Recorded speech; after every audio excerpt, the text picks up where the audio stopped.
ప్రభువునందు ప్రియమైన దేవుని బిడ్డలారా, యేసుక్రీస్తు సిలువలో పలికిన మూడవ మాటను గూర్చి మనము దేవుని వాక్యములో నుండి కొన్ని నిమిషాలు ధ్యానం చేయాలి అని ప్రభువు కోరుతూ ఉన్నాడు.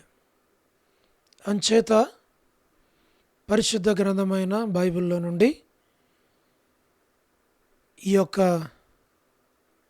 సిలువ ధ్యానాలు లేక యేసుక్రీస్తు వారు సిలువలో పలికిన మాటలను గూర్చి మనము ధ్యానం చేస్తూ ఉన్నాం. ఈ దినము యేసుక్రీస్తు వారు సిలువలో పలికిన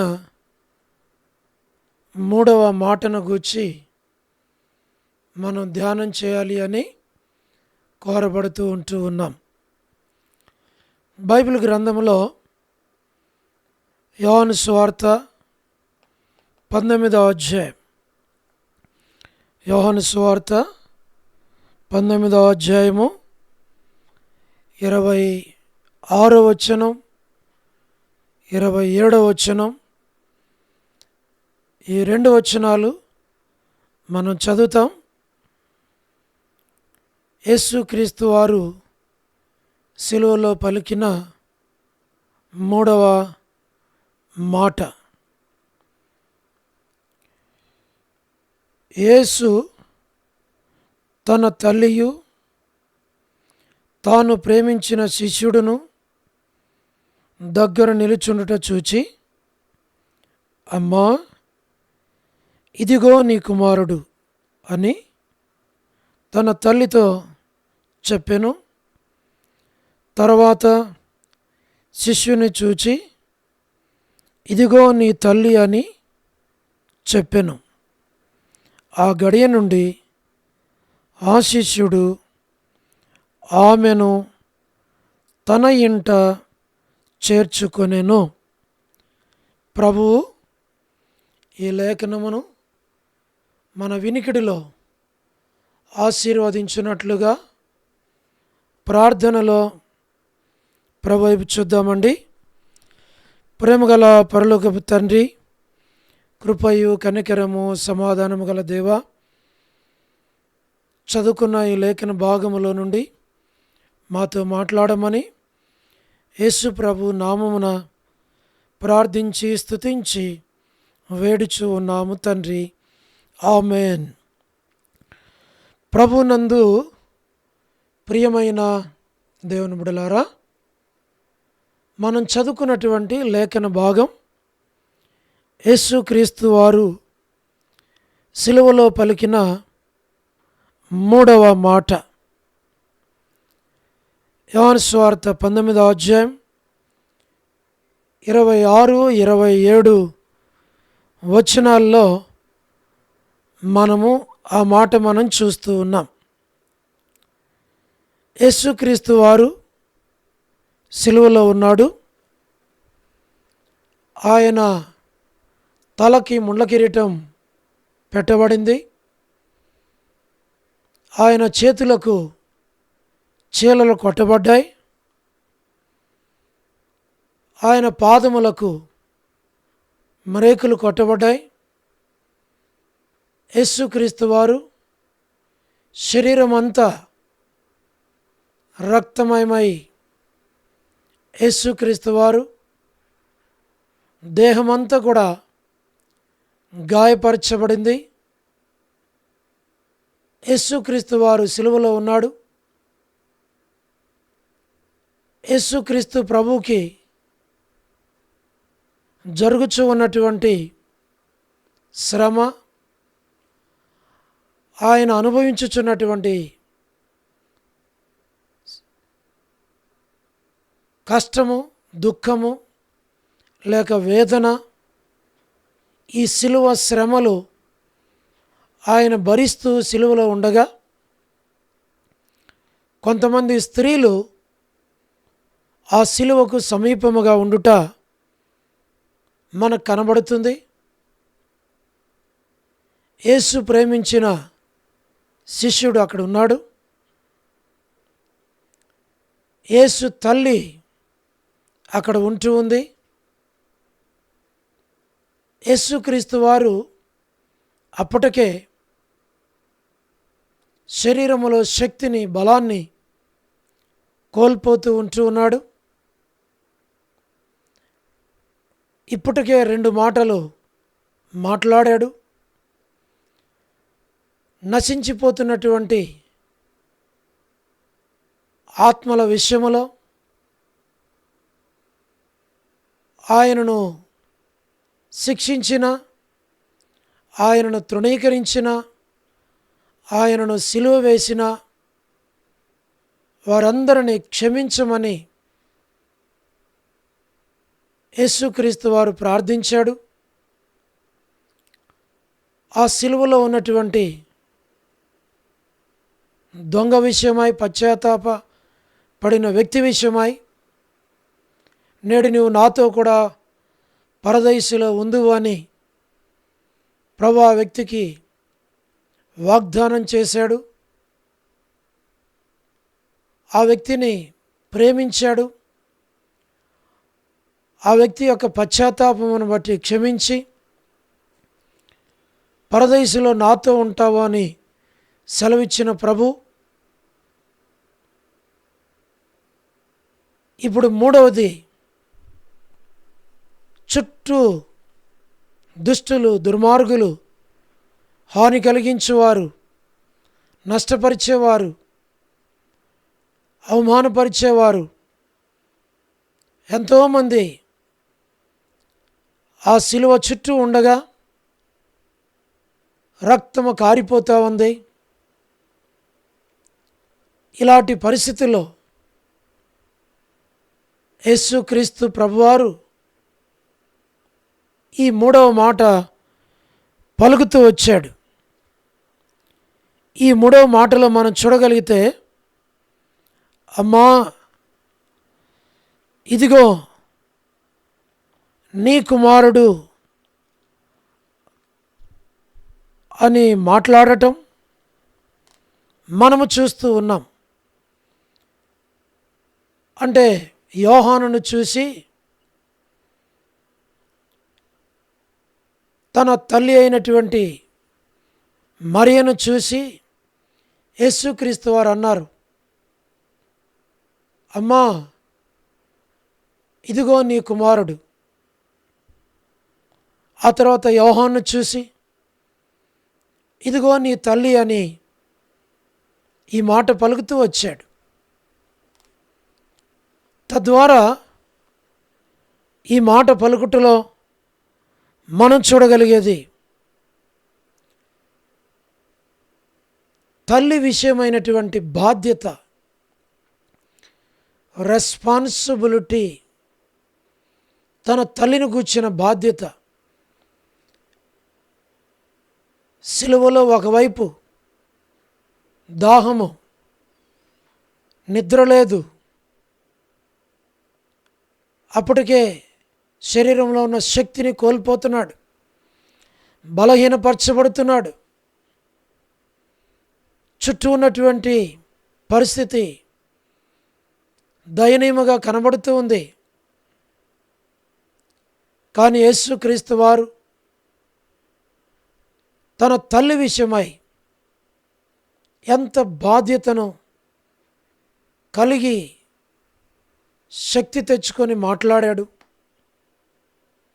తిరిగి యోహానుకు తన తల్లిని అప్పగించాడు. అంటే ఒక విధంగా చెప్పాలి అని అంటే, యోహానుకు తన తల్లిని అప్పగించి యేసుక్రీస్తు వారు సిలువలో ఆయన తన యొక్క బాధ్యతను నిర్వర్తించి దానిని పూర్తి చేస్తూ వచ్చాడు. ఇక్కడ మనం నేర్చుకోవాల్సిన పాఠం, కుటుంబంలో నీ బాధ్యత, ఇంటి యజమానుడిగా నీ బాధ్యత, ఇంటి యజమానురాలుగా నీ బాధ్యత, దానిని నమ్మకంగా నెరవేర్చాలి అని బాధ్యత లేని తండ్రిగా, బాధ్యత లేని తల్లిగా, బాధ్యత లేని బిడలుగా, బాధ్యత లేని వ్యక్తులుగా కుటుంబంలో జీవించకూడదు. అలాగే సంఘములో బాధ్యత లేని వ్యక్తులుగా వచ్చి పోతూ ఉండకూడదు. దేవుని ఇంటిలో బాధ్యత, కుటుంబములో బాధ్యత, నువ్వు పనిచేసేటువంటి ఉద్యోగములో బాధ్యత, ఏ దినము చేయవలసిన పని ఆ దినము చేసి బాధ్యతను గుర్తించి ఆ పనిని నమ్మకంగా చేయుట దేవుని దృష్టిలో బాధ్యత కలిగినటువంటి ఒక వ్యక్తిగా నీవు నేను ఉండాలి అని ఈ మాట మనకు తెలియచేస్తూ ఉంది. ఎంతకాలము జీవించేమన్నది ముఖ్యం కాదు, కానీ కుటుంబములో, పనిచేయు స్థలములో, దేవుని మందిరములో, సంఘములో ఒక బాధ్యత కలిగినటువంటి వ్యక్తిగా బ్రతుకుట, ఆ బ్రతుకునకు ఎంతో విలువ ఉంది. అందుకే యేసుక్రీస్తు వారు సిలువలో తన తల్లి విషయమైన బాధ్యతను గుర్తించి యోహానుకి అప్పగించాడు. సాధారణంగా మనం ఎరుగుదుము, తల్లి యొక్క పాత్ర ఎంత శ్రేష్టమైనది, ఎంత విలువైనటువంటిది. తల్లి తన బిడ్డకు జన్మనిస్తుంది. తల్లి తన బిడ్డ యొక్క ఆకలి తీరుస్తూ ఉంది. తల్లి తన బిడ్డ విషయంలో ఎంత ఆ బిడ్డ ఏడ్చినా, ఆ బిడ్డకి బాగలేకపోయినా తన యొక్క కౌగిటిలో వేసుకొని బిడ్డను ముద్దాడుతుంది. తల్లి అన్నం పెడుతుంది, పాట పాడుతూ ఉంది, నిద్రపుచ్చుతుంది, తన కడుపు కట్టుకొని తాను తినకపోయినా తన బిడ్డకు తినబెడుతూ ఉంది. కష్టములు తన బిడ్డకి తోడుగా ఉంటూ ఉంది. తన బిడ్డను ఆదుకుంటుంది. కంటి రెప్పల తాను నిద్రించకుండా తన బిడ్డకు నిద్రను కలిగిస్తూ ఉంది. తన బిడ్డ కొరకు ఎన్ని కష్టాలైనా అనుభవిస్తూ ఉంది. అవసరమైతే తల్లి తన ఆరోగ్యము కంటే తన బిడ్డ యొక్క ఆరోగ్యమే ముఖ్యమని చూస్తుంది. తల్లి ఎన్నో కష్టాలు పడుతుంది, ప్రాణం ఇవ్వటానికి సిద్ధపడుతుంది, బిడ్డను ప్రేమిస్తూ ఉంది, పెంచుతూ ఉంది, పోషిస్తూ ఉంది. ఆ బిడ్డని అల్లారు ముద్దుగా తనకంటే గొప్పవాడు కావాలి అని ఎన్నో కలలుగంటుంది.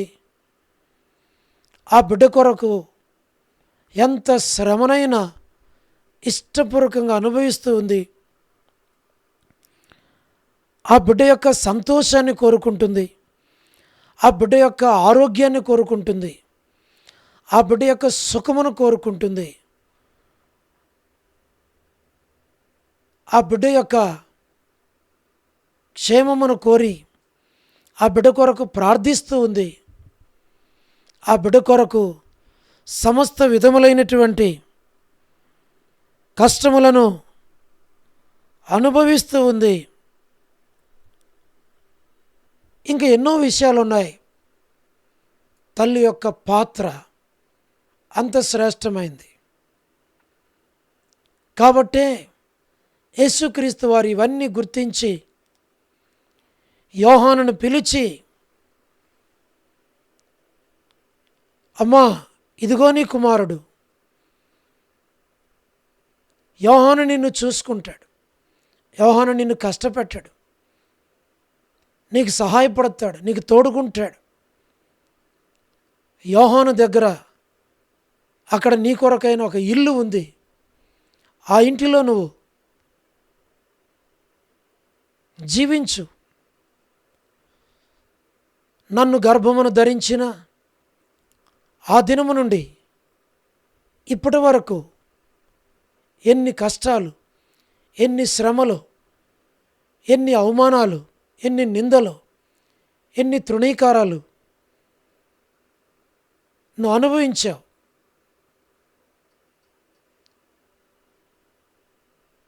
యోహాను నిన్ను చూసుకుంటాడు అని యోహానుకు తన తల్లిని అప్పగించి, ఇది నీ బాధ్యత అని యోహానుకు చెప్పి ఇలాగ అని ఉండవచ్చు యోహానుతో, యోహాను, అమ్మ ఎన్ని కష్టాలు పడింది, అమ్మ ఎన్ని శ్రమలను పెంచింది, అమ్మ నా కొరకు ఎలాంటి పరిస్థితుల్లో గుండా వెళ్ళింది, ఇప్పుడు కూడా అమ్మ నన్ను చూసి అమ్మ హృదయం తరిగిపోతుంది, అమ్మ యొక్క కన్నీరు కారిపోతూ ఉన్నాయి,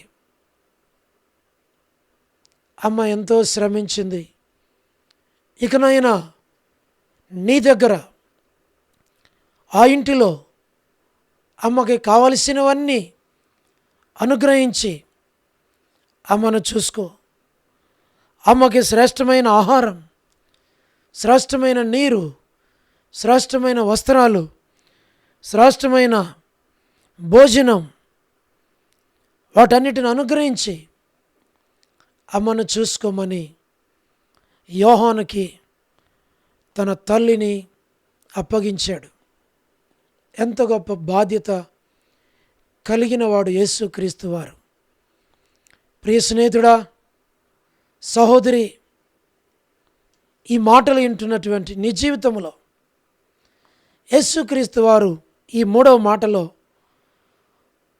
ఎలాంటి పరిస్థితుల్లో గుండా యేసుక్రీస్తు వారు వెళుతున్నప్పటికీ తల్లిని గూర్చినటువంటి బాధ్యత కలిగిన వాడుగా ఆ విషయంలో యోహానుకి తల్లిని అప్పగించి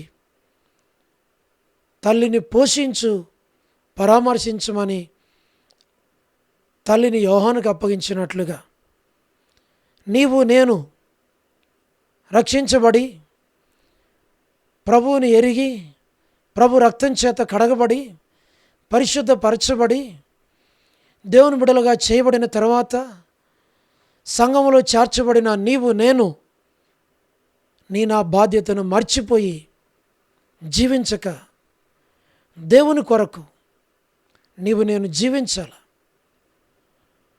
అనేకులకు స్వార్థ చెప్పాల, అనేకుల కొరకు ప్రార్థన చేయాల, అనేకులను ప్రభు దగ్గరకు నడిపించాల, అనేకులను పోషించాల, అనేకుల యొక్క అవసరాలు అక్కరలు తీర్చబడినట్లుగా నీ వంతు నీవు, నా వంతు నేను, మన వంతు మనం బాధ్యతను గుర్తెరిగి మనం ప్రవర్తించాలి.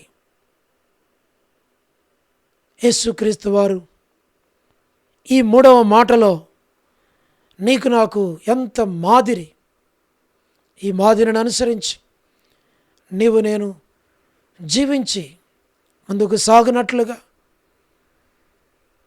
భూమి మీద బాధ్యతతో కూడినటువంటి పనిని, పరిచర్యను, ప్రార్థనను,